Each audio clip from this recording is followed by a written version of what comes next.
Halo teman-teman, ketemu lagi dengan Barabas Media dalam program Kuliah Kamis. Nah, kali ini kita akan membahas materi terakhir nih dari data driven untuk produk ataupun project manager. Nah, kali ini kita akan membahas mengenai AI dan machine learning untuk project dan product management.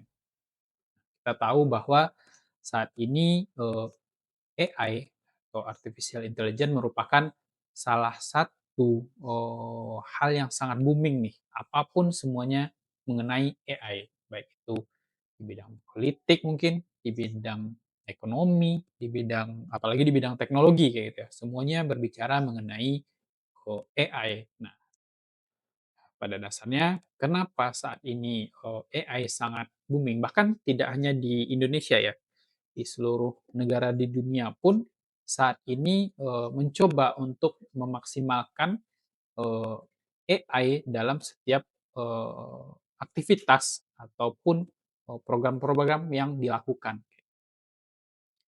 Nah, kemudian Eee, kenapa nih, seorang project dan product management juga harus menguasai yang namanya, AI? Nah, jawabannya tentu sebelumnya kita sudah membahas mengenai pentingnya data. Nah, ketika kita sudah paham akan apa itu data, apa itu yang dimaksud dengan data driven, tentunya kita harus naik tingkat ke leveling yang namanya memahami yang namanya artificial intelligence. Nah, kita tahu bahwa kalau dulu seorang project ataupun product manager itu akan dihargai jika memiliki pengalaman yang sudah banyak. Dan kalau saat sekarang, seorang product manager akan lebih dihargai jika dia juga memahami apa itu data, bagaimana dia memanfaatkan data dalam melakukan aktivitas sebagai seorang product ataupun project manager. Nah, akan tetapi jika kita berpandangan ke depan, jika kita ingin mengetahui apa yang harus dilakukan oleh seorang produk ataupun project manager ke depan, tentunya dia harus menguasai yang namanya AI, yaitu artificial intelligence. Nah, kemudian di sini kita akan membahas bagaimana cara seorang PM dalam memanfaatkan AI dalam melakukan aktivitas dalam pekerjaan tentunya. Nah, tetapi di sini ada juga yang namanya machine learning. Jadi, setidaknya seorang product manager ataupun project manager itu juga harus paham yang namanya machine learning sebelum mengetahui atau sebelum menggunakan AI sebagai tool dalam mempercepat aktivitas. Nah, apa perbedaannya? Kalau AI merupakan adalah alat atau tool yang mungkin sudah eee, lumrah nih kita gunakan seperti, ChatGPT, Gemini, dan lain sebagainya. Jadi pada dasarnya kan AI itu adalah sebuah tool yang di mana tool ini dibuat, dengan tujuan agar bisa menyerupai, pola pikir manusia. Jadi intinya AI itu dibangun, untuk memudahkan, penggunanya dalam melakukan, pencarian atau mencari sebuah informasi yang di mana informasi yang nanti dijawab oleh AI itu secara, hasilnya itu memiliki, eee, kemampuan atau tingkat kebenarannya itu menyerupai kepintaran seorang manusia, kayak gitu. Akan tetapi sebelum itu tentunya pasti AI memiliki yang namanya proses, pasti memiliki yang namanya, eee model ataupun teknologi yang berjalan di belakangnya agar si AI mampu menghasilkan informasi yang seperti saat sekarang ini. Nah, tool atau, metode atau aktivitas yang dilakukan di belakang si AI ini sebelum adanya informasi yang ditampilkan AI itu disebut dengan, machine learning. Nah, jadi si machine learning ini jika kita ibaratkan, eee, pada diri seseorang, itu adalah otaknya, kayak gitu, teman-teman. Jadi machine learning lah yang membuat model, machine learning lah yang memproses data-data yang di-input-kan, agar nanti hasil yang ditampilkan oleh AI itu adalah sesuai dengan apa yang diinginkan oleh pengguna. Nah, maka disebut dia sebagai mesin learning, jadi mesin yang belajar kayak gitu. Jadi dia yang mempelajari data, dia yang menentukan data apa yang bisa dihasilkan nanti sesuai dengan permintaan pengguna. Itulah yang disebut dengan machine learning. Nah, dua hal inilah yang harusnya dipahami oleh seorang PM jika ingin menjadi seorang PM yang data driven. Nah, kemudian Apa apa nih nih peran peran AI? AI? Yang Yang pertama pertama dalam dalam project project manajemen. management. Pertama yaitu terkait prediksi timeline dan resiko. Dengan kemampuan AI yang dimiliki oleh seorang PM, maka dia akan mampu membuat sebuah eh, analisis, dia akan mampu membuat sebuah prediksi, ya baik mengenai timeline yang harus diusulkan atau berapa lama project atau produk harus dibangun, kemudian resiko-resiko apa saja nih yang harus dihindari atau yang dia harus waspadai ketika membuat sistem atau membuat produk teknologi. Sebagai contoh, dengan adanya AI, eee, bisa jadi kayak gitu ya, resiko-resiko yang ada di dalam project itu dibuatkan warning kayak gitu. Jadi setiap aktivitas atau setiap kali project dilakukan itu kan bisa diukur ya atau bisa ditandai ketika apa Eee, ketika dilakukan A misalnya, mungkin terjadi sebuah resiko yang mengakibatkan 2% keterlambatan timeline misalnya. Nah, itu kan bisa diprediksi, bisa diberikan warning dengan adanya teknologi AI. Kemudian yang kedua adalah resource allocation automatis. Nah, ibarat kalau kita bayangkan sebuah gudang kayak gitu ya.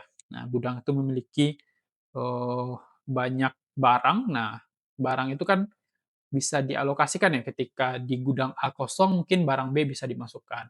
Kemudian ketika di gudang lain juga kosong, barang C bisa dialihkan. Nah, dengan adanya AI kita bisa melakukan positioning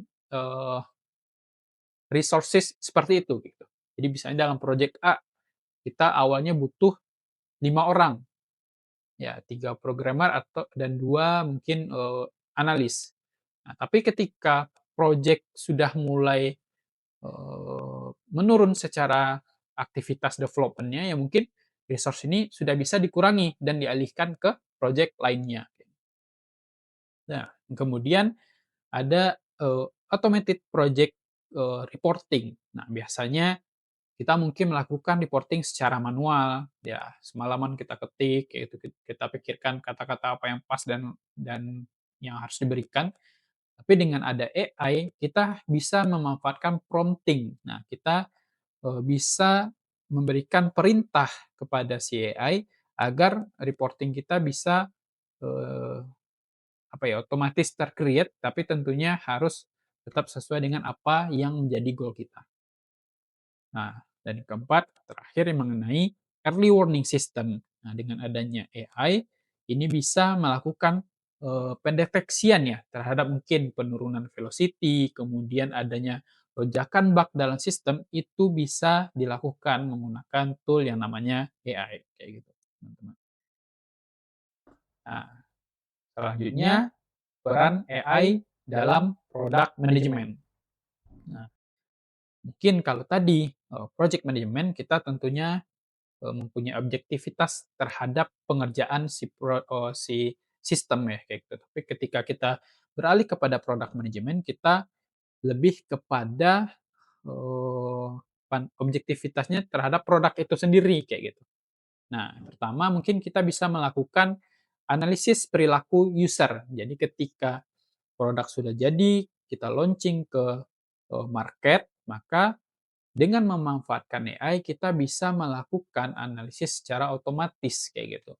Apakah produk bisa digunakan dengan baik, ataupun ada beberapa fitur yang mungkin tidak berguna, sehingga kita bisa melakukan perubahan secara cepat.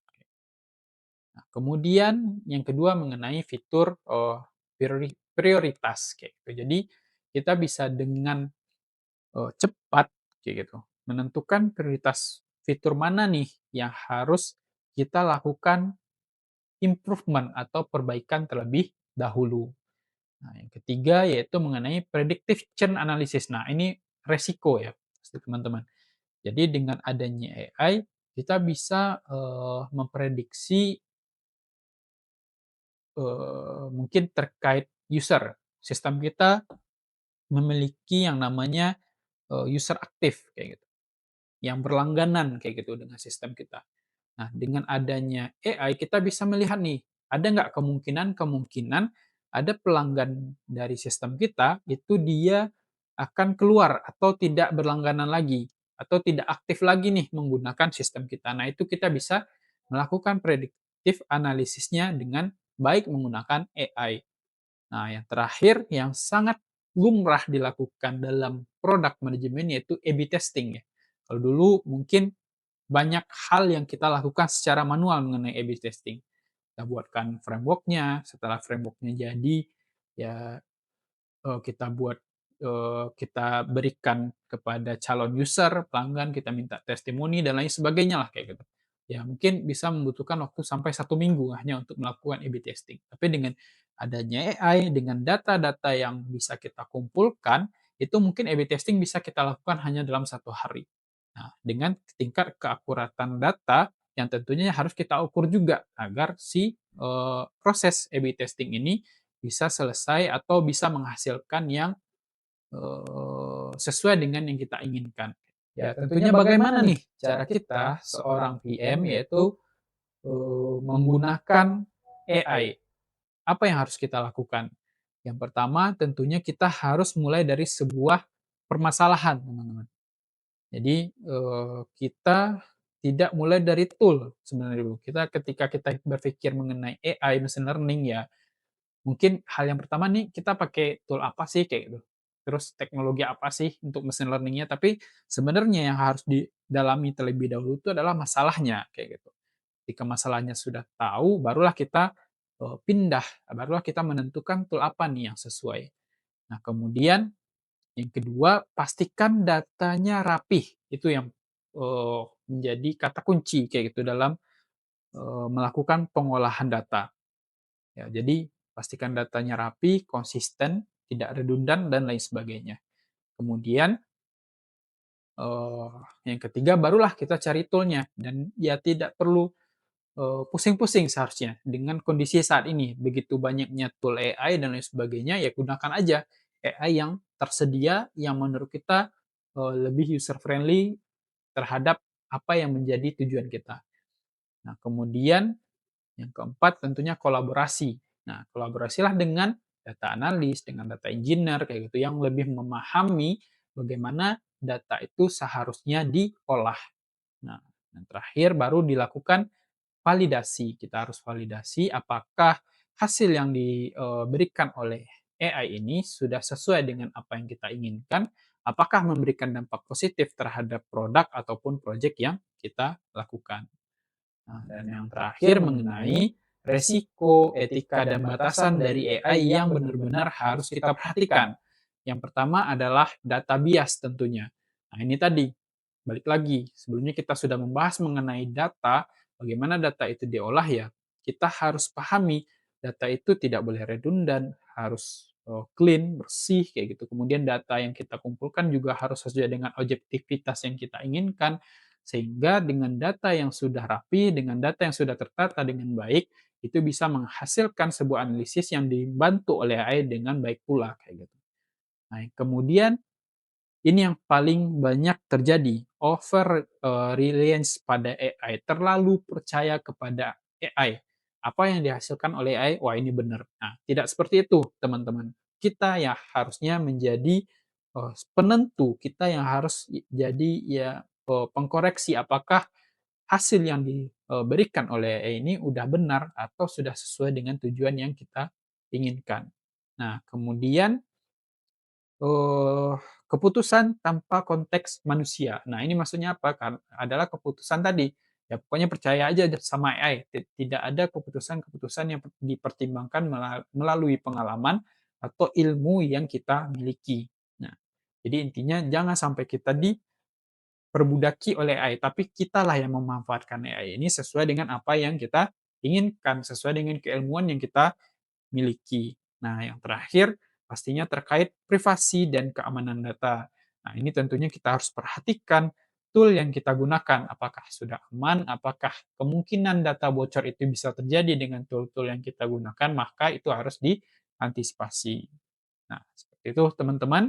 Inilah materi terakhir kita terkait data driven product management. Semoga bermanfaat. Jangan lupa ikuti terus program kuliah Kamis dari Barabas Media. Kita lanjut pada episode selanjutnya dengan materi-materi yang lebih menarik. Oke, terima kasih teman-teman. Sampai jumpa.